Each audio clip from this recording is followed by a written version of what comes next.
Let's start with a question. What do you think of when you hear the word California? What's the picture that comes into your head? If you had to hazard a guess, what would something called the California ideology be? Take a moment and lock in your answer. We're going to have a look during this episode of the Implausipod.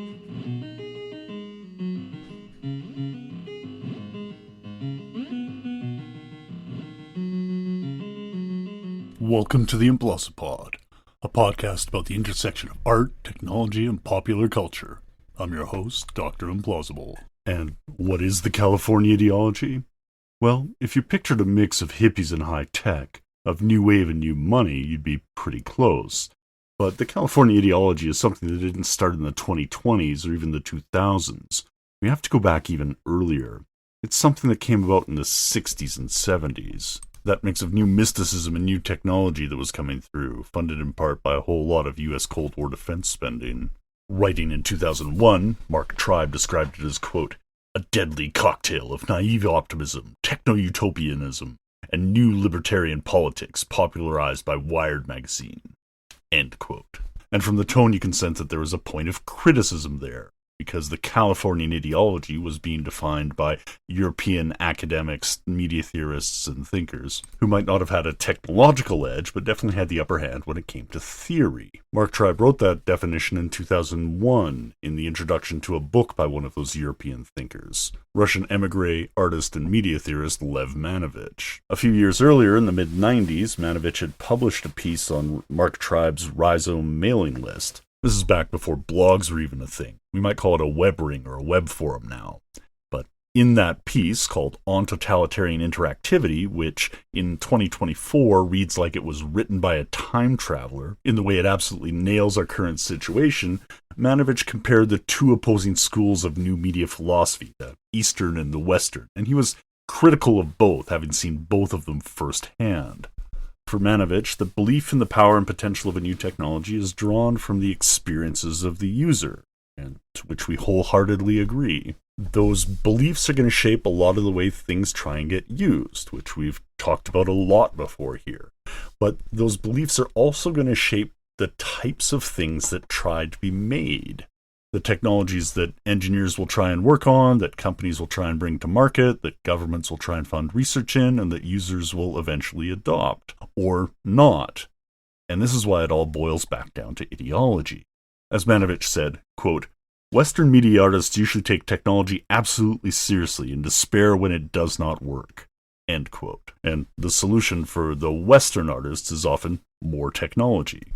Manovich goes on further and states, quote, a Western artist sees the internet as a perfect tool to break down all hierarchies and bring the art to the people, parentheses, while in reality more often than not using it as a super media to promote his or her name, end parentheses, end quote. And in 1996, if someone was going to try and describe influencer culture on social media, I think he kind of nailed it.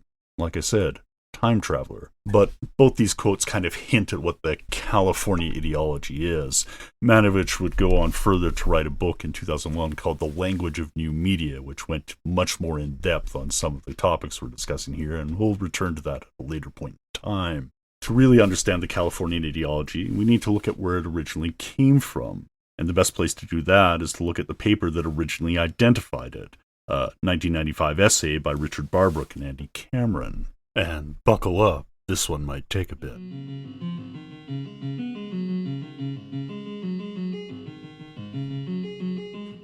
The Californian ideology was originally published by the authors in 1995 in a British magazine titled Mute. It was a mix of online and print versions, so I can't tell exactly which format the original came out in, and there's been a couple different versions that have been published since. It's still accessible online, so I'll put the link in the notes, and you can go to the metamute.org website if you want to see their archives as well. The essay is typical of a lot of those mid-90s works on the internet, as everything's starting to come on board and people are really just feeling their way around it and trying to figure it out. Here the authors describe the internet as hypermedia, drawing on very McLuhan-esque terminology in order to situate it, but we can see where they're going with it, and looking back with nearly 30 years of hindsight, it's clear what they're talking about.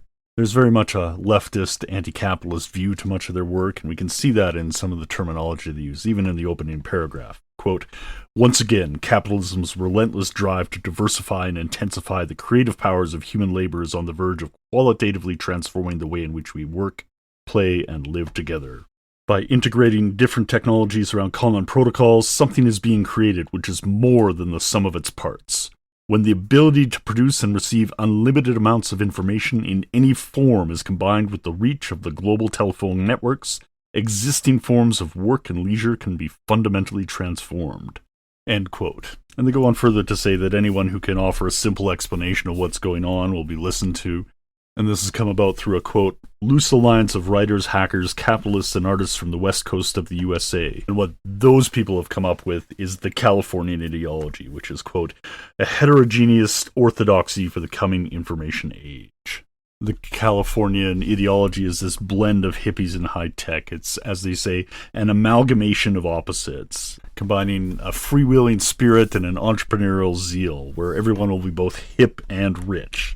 And because it's optimistic and positive and allows space for everybody, kind of like Clay Shirky said, it allows computer nerds, slackers, capitalists, social activists, academics, futuristic bureaucrats, and opportunistic politicians, to say the least, to buy in, to get traction, to be seen as forward-thinking if they hop on the early wave of this new technology. And Barbrook and Cameron characterize this as an extropian cult, one that also sees buy-in from various European artists and academics as well. In order to really understand the Californian ideology, Barbrook and Cameron go deep into the rise of the virtual class, who are, according to Arthur Croker and Michael Weinstein in their book Data Trash, the techno-intelligentsia of cognitive scientists, engineers, computer scientists, video game developers, and all the other communications specialists. End quote. This echoes a lot of what Daniel Bell was talking about in 1973 in the coming of the post-industrial society. And here, 20 years later, they're starting to actually see it become reality. And we can see the roots in what all of these authors were talking about and what rose to become the gig economy, as they were discussing this already happening to the virtual class in the 1990s. It's important to remember that the gig economy did not first come for the taxi drivers. It came for the tech workers, and then they thought it was good enough for everybody else. But this is in part because the digital class, the virtual class, was incredibly myopic. They're a very privileged part of the labor force, and the benefits that they incurred did not necessarily apply to the population at large. Barbrook and Cameron note that the Californian ideology, therefore, simultaneously reflects the disciplines of market economics and the freedoms of hippie artisanship. This bizarre hybrid is only made possible through a nearly universal belief in technological determinism. End quote. And this new technology allowed for the possibilities of the social liberalism that the hippies were looking for, along with the economic liberalism, or the libertarianism, really, that the new right was looking for. And what both of them were looking for, in a way to legitimize what they were talking about, is a link back to the founding fathers of the United States democracy. Quoting from Barbrook and Cameron again, "Above all, they are passionate advocates of what appears to be an impeccably libertarian form of politics. They want information technologies to be used to create a new Jeffersonian democracy, where all individuals will be able to express themselves freely within cyberspace." And while that sounds like a great idea, looking back to the roots of American democracy, that's not without its problems. Because Jeffersonian democracy, that popularized by the American founding father Thomas Jefferson, had very particular ideas of who counted when it came to that democracy. Quote, "Their utopian vision of California depends on a willful blindness towards the other, much less positive, features of life on the West Coast: racism, poverty, and environmental degradation." End quote. What the authors are saying is that there's a deep history of exploitation that goes hand in hand with the development of that ideology, and that in order to bring it about, you have to hide or ignore some of the realities of that history.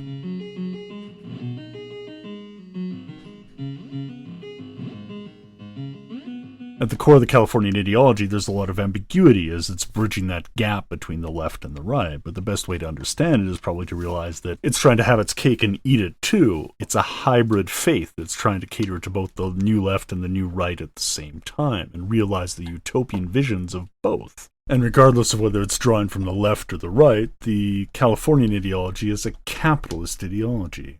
As I said earlier, this was written in the mid-90s, in the early days when people were figuring out what the internet would become, but for Barbara Cameron, they note that hypermedia, what they call the internet, would be a key component of the next stage of capitalism. On the New Left, the authors see the proponents of the virtual community, with people like Howard Rheingold, where the internet could allow for the rise of a high-tech gift economy based on the voluntary exchange of information and ideas and knowledge. On the New Right, they note how there's an embrasure of the laissez-faire ideology, where tech culture publications like Wired would just uncritically reproduce works by Newt Gingrich, for example. Buying into McLuhan-esque technological determinism and thinking that the electronic telecommunications will give rise to an electronic marketplace.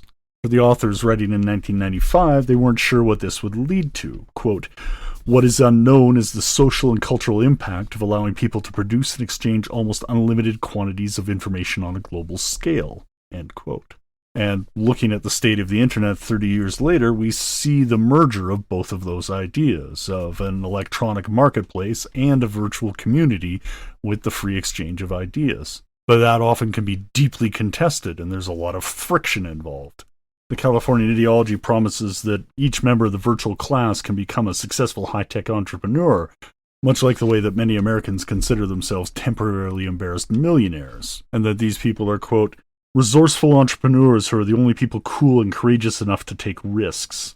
The Californian ideology proposes a world where, quote, "visionary engineers are inventing the tools needed to create a free market within cyberspace, such as encryption, digital money, and verification procedures," end quote. And if this sounds like it was ripped out of the pitch deck for any recently proposed crypto venture of the last 5 years, then I want to remind you, again, this is 1995, written by people that were critical of what was happening. One of the things Barbara and Cameron note about the Californian ideology is how much it ignores its own history of the government funding that went into the development of the technology, especially on the West Coast, and the rise of the mixed economy there. Much of this is covered by researcher Tung-Hui Hu in their book A Prehistory of the Cloud, published in 2016, where they note how much of the infrastructure of the internet mirrors the physical surroundings, especially on the West Coast. And my own take is that these particular visions of cyberspace were removed from the physical realm, where it was thought that everything was formless and weightless and that anybody could be anything. We see the creation tales from many elder myths made manifest once again in the mythic visions of cyberspace and the new cyber religions that would follow.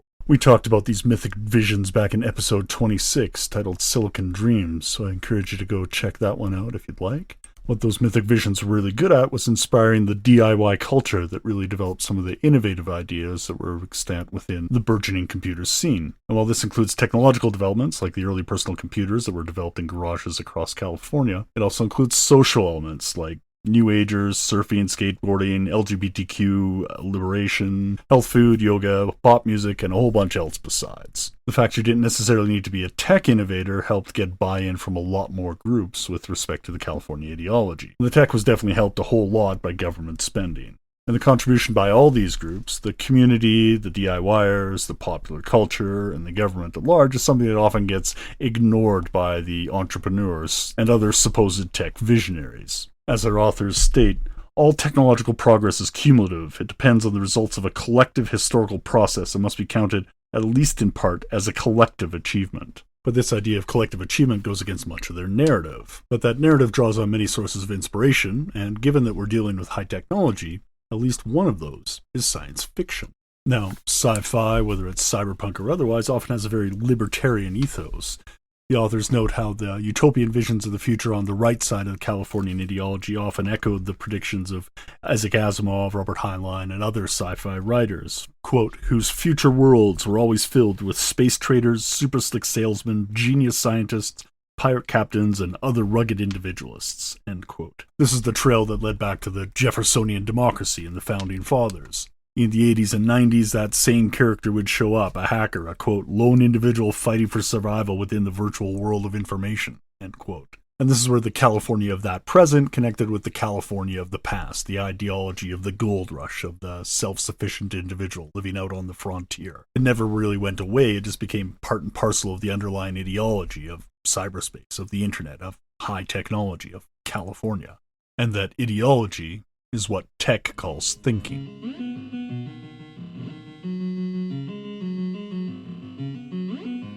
What Tech Calls Thinking is a book published in 2020 by Adrian Daub, a professor of comparative literature at Stanford. And what he shows us is that despite being 25 years later, we're still seeing a lot of the same old thinkers show up. Even though Silicon Valley itself has gone through some major changes since 1995, as the only players of note from back then are Microsoft and Apple, as Google was just in its infancy, and Amazon, Facebook, and the rest of social media didn't exist at all, and the owners of some of those companies are now famous enough to be recognizable by only their last name. We can call it the Madonna Zone, or maybe even the Share Zone, but these guys aren't about sharing. They have names like Bezos and Musk and Zuckerberg, and I guess we could add Altman to that list now too. And Altman's recent essay, The Intelligence Age, outlines some of the philosophy driving his quest towards AGI. But regardless of the name or the company that they founded or own, not always the same thing, we need to point that out, these tech oligarchs express a strikingly similar ideology. We covered a little bit of that almost a year ago when we looked at the Techno-Optimist Manifesto, published by Mark Anderson, formerly of Netscape,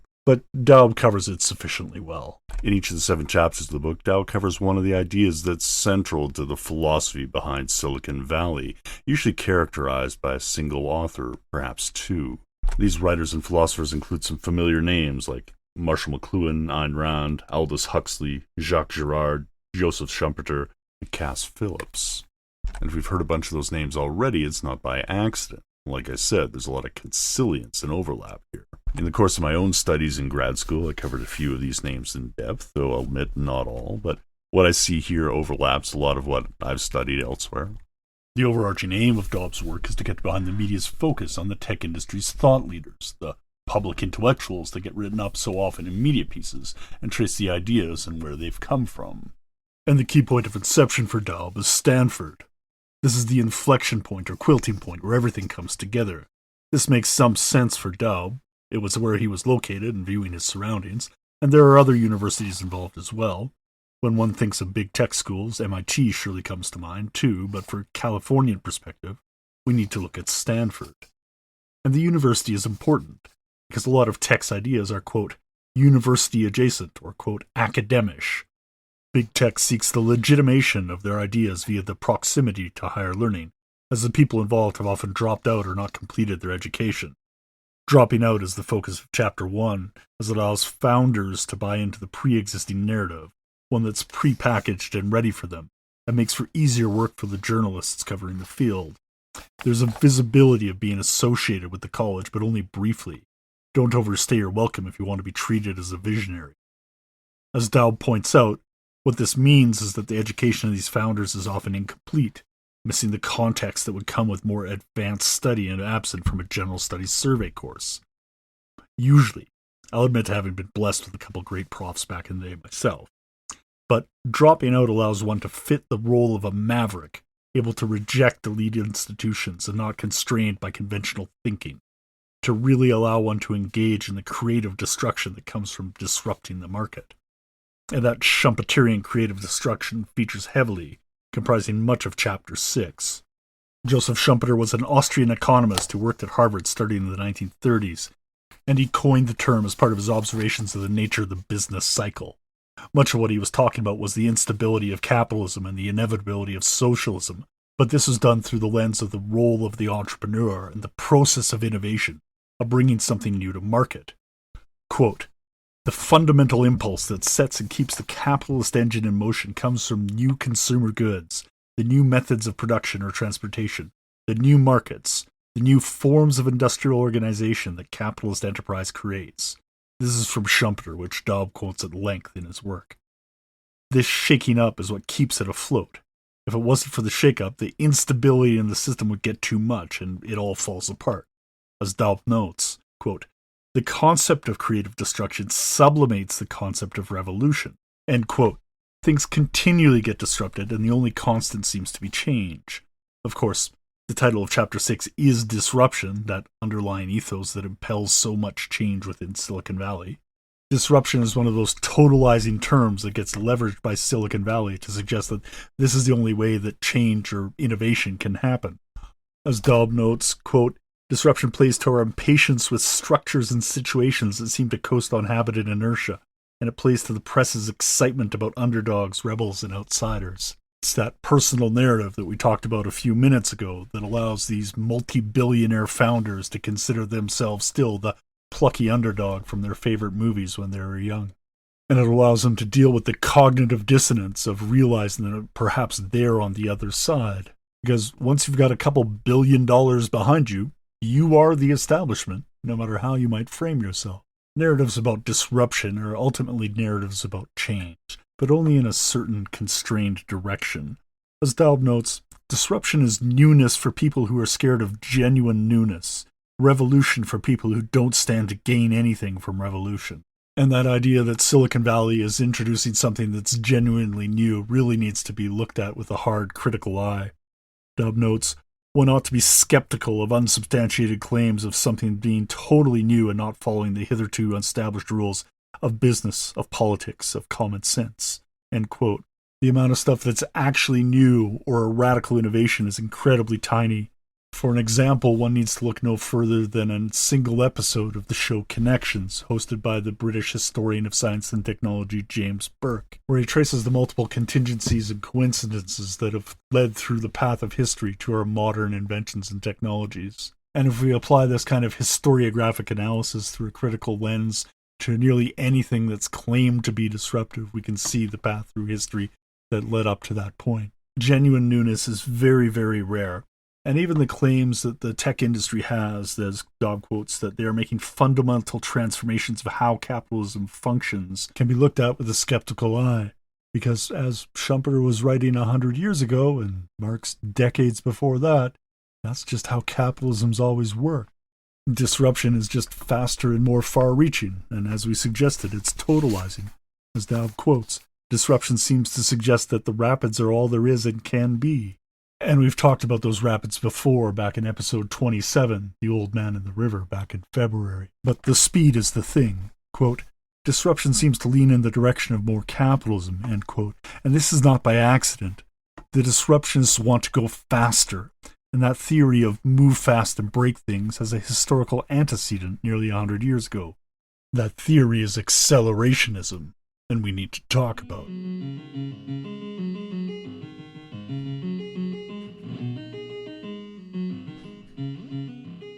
Accelerationism is an ideology or set of philosophies that crosses between party lines. It kind of exists on both the left and the right, and what it calls for is the radical acceleration of everything that's going on, an intensification of the capitalization of everything in order to get to some perceived next level of human growth or achievement.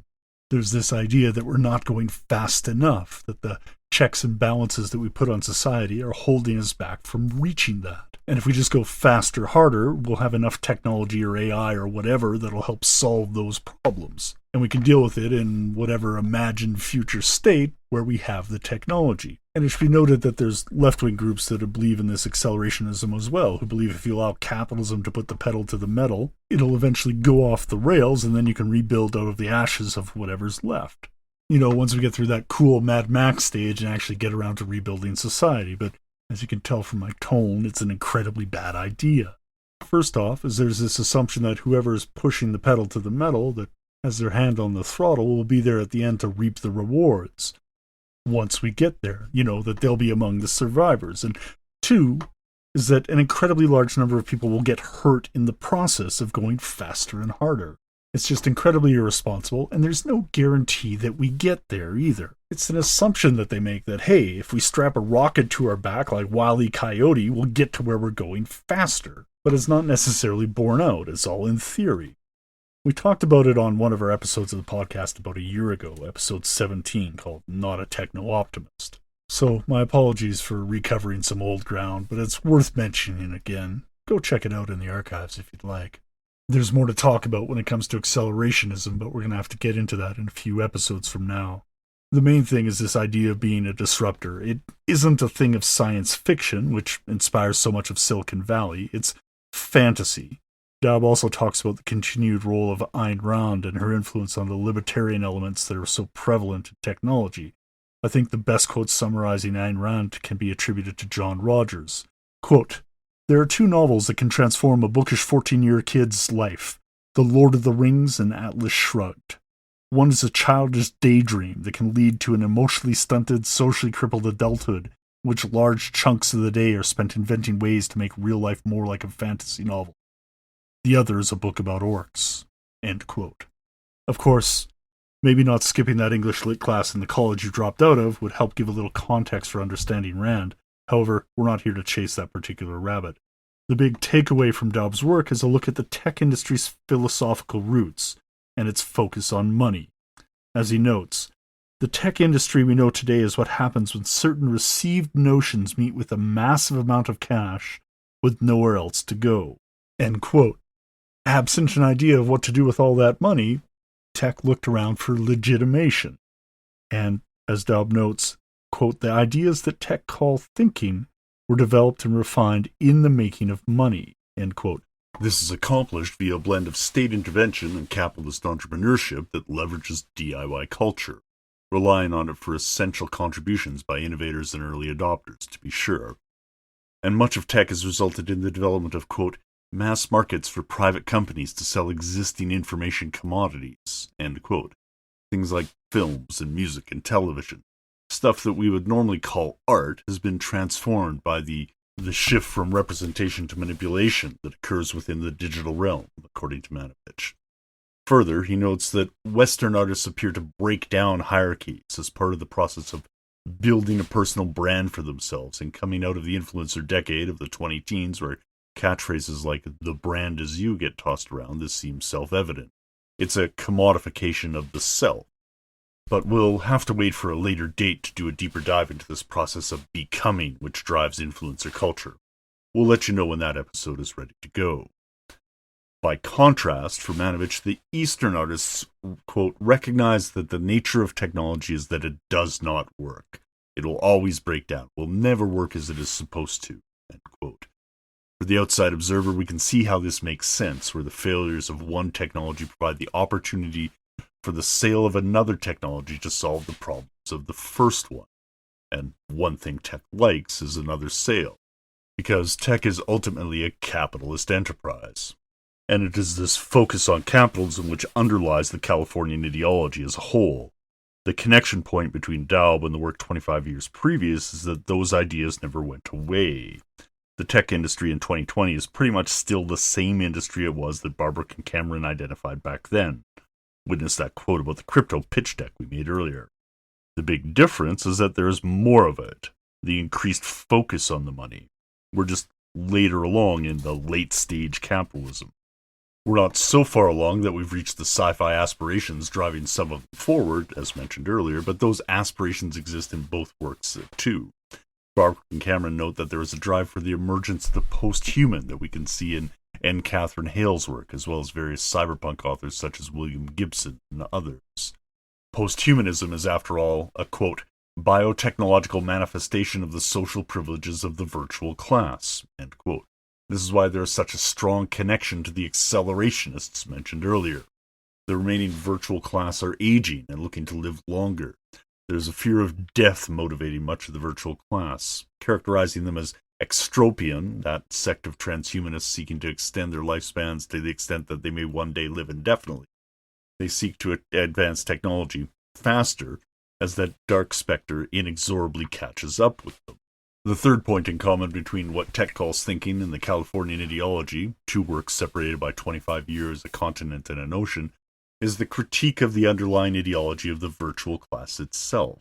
There's other names for it floating around, of course, calling them tech bros or Tescriel or whatever, but like Manovich pointed out earlier, it's all of the same thread of Western critiques of tech. And seeing as we mentioned Lev Manovich, let's return to a bit of what he had to say on totalitarian interactivity.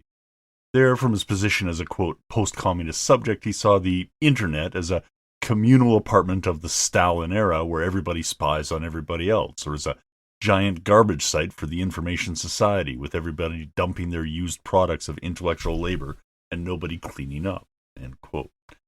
As in the moment, we are witness to a mass migration from Twitter to Blue Sky, with some people deleting their posts and accounts and others not, just fleeing. His statements ring poignantly true.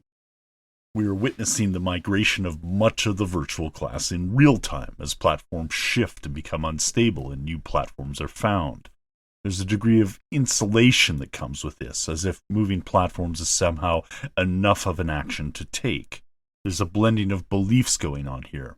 As Barbrook and Cameron note, quote, many members of the virtual class want to be seduced by the libertarian rhetoric and technological enthusiasm of the new right, end quote, a term that describes the Newt Gingrich-era Republicans in the U.S. in the mid-1990s.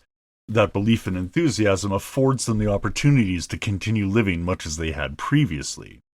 Not all internet users are so lucky. There are clear divides. Redlining by telephone companies creates a very real gap in accessibility to the information superhighway.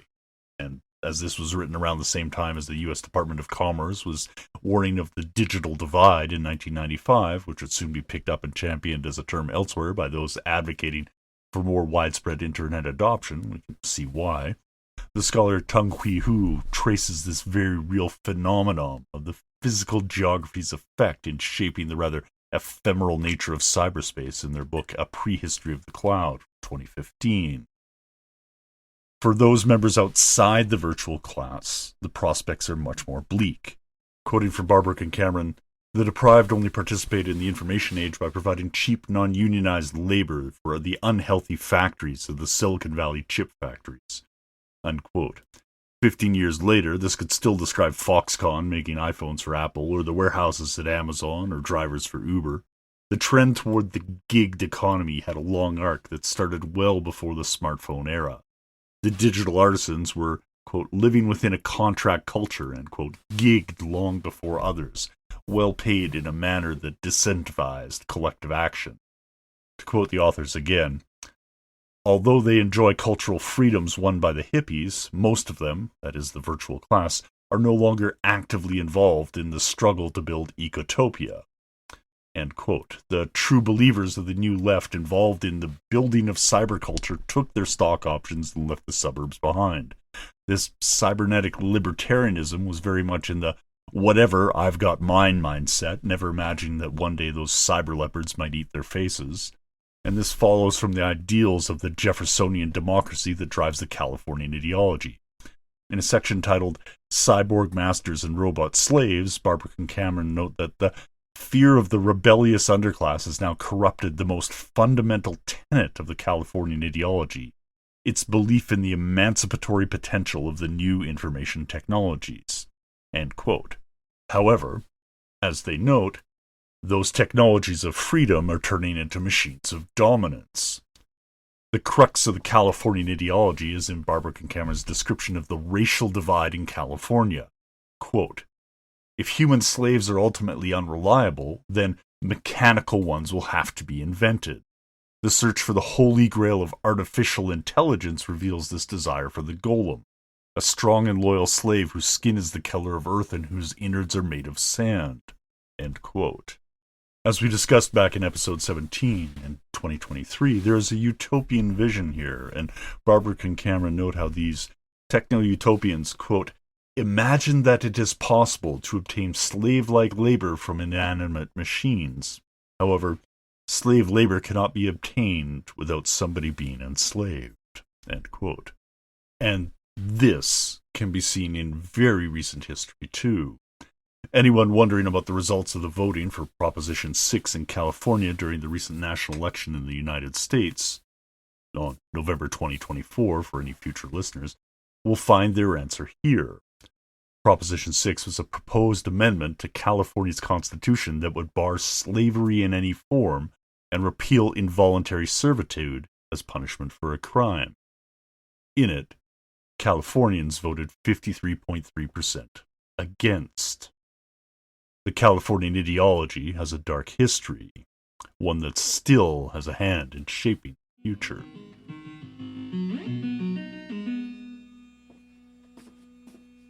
Thank you for joining us for this episode of the Implausipod. I'm your host, Dr. Implausible. Join us for the next few episodes as we continue our journey into exploring what the Californian ideology has left us, as we look into those Californian roads and car culture, and then what that utopic vision of the world would look like as we delve into the world model that we hinted at when we talked about Sam Altman's Intelligence Age essay. I hope we can explore these before the end of 2024, and then we'll see what 2025 has in store. You can reach me at drimplausible@implausipod.com, and you can also find the show archives and transcripts of all our previous shows at implausipod.com as well. I'm responsible for all elements of the show, including research, writing, mixing, mastering, and music, and the show is licensed under a Creative Commons 4.0 share-alike license. You may have also noted that there was no advertising during the program, and there's no cost associated with the show. But it does grow from word of mouth of the community, so if you enjoy the show, please share it with a friend or two and pass it along. There's also a Buy Me a Coffee link on each show at implausipod.com, which will go to any hosting costs associated with the show. Over on the blog, we've started up a monthly newsletter. There will likely be some overlap with future podcast episodes, and newsletter subscribers can get a hint of what's to come ahead of time, so consider signing up, and I'll leave a link in the show notes.